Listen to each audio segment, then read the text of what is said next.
मोटू और पतलू एक छोटे से गांव में रहते थे। वे दोनों हमेशा एक दूसरे के साथ मस्ती करते और हर समस्या का समाधान मिलकर किया करते थे। एक दिन उन्होंने गांव के पास एक विचित्र पेड़ के बारे में सुना।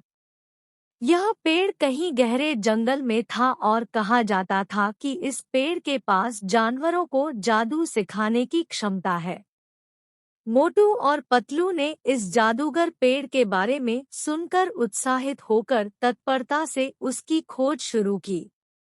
उन्होंने गहरे जंगल में एक बड़े और पुराने पेड़ को खोजा, जिसकी शाखाएं आकर्षकता से भरी हुई थी। मोटू ने कहा, पतलू, यही हो सकता है वह जादूगर पेड़। पतलू ने उत्साहित होते हुए कहा, हाँ, यह बिल्कुल ठीक लगता है। हमें जानवरों को जादू सिखाने के लिए इस पेड़ के पास जाना चाहिए। दोनों ने उस पेड़ के पास पहुंचकर देखा कि पेड़ के नीचे एक बड़ी से छोटी गुफा है। वे गुफा में चले गए और देखा कि वहां एक बूटल लगा हुआ था जिसमें एक प्राप्त चिट्ठी थी। मोटू ने बूटल से चिट्ठी निकाली और पढ़ा, इस पेड़ का जादूगर होने की बात सही है। यदि आप इस पेड़ के चारों ओर एक परिक्रमा करेंगे तो आपको जादू सिखाने की क्षमता मिलेगी। ध्यान रहे, यह सिर्फ नेक इरादों के साथ ही काम करेगा। पतलू और मोटू ने परिक्रमा शुरू किया और पेड़ की चारों ओर चक्कर लगाते हुए अंत में पहुंचे।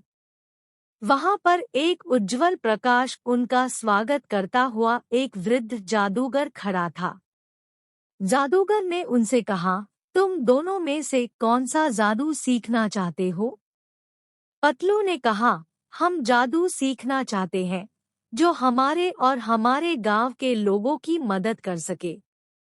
जादूगर ने प्रसन्नता से कहा, अच्छा, तुम दोनों में से प्रत्येक को एक विशेष जादू दिया जाएगा जिसे तुम अपनी इच्छा के अनुसार उपयोग कर सकोगे। जादूगर ने मोटू को एक जादूगर पास दिया और पतलू को एक उपयोगी तारिका सिखाया कि कैसे यह जादूगर को सही तरीके से उपयोग करें। मोटू और पतलू ने जादू सीखने के बाद वापस अपने गांव की ओर लौटते हुए जादूगर का आभारी होते हुए उसे विदा किया। उन्होंने अपने गांव के लोगों की मदद करने के लिए अपने नए जादू का उपयोग किया और गांव में खुशहाली और समृद्धि का आशीर्वाद दिया।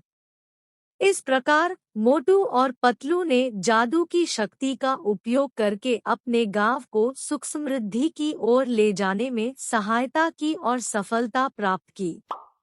Which story did you like? Tell us in the comment box and like and share. Don't forget to subscribe to our story.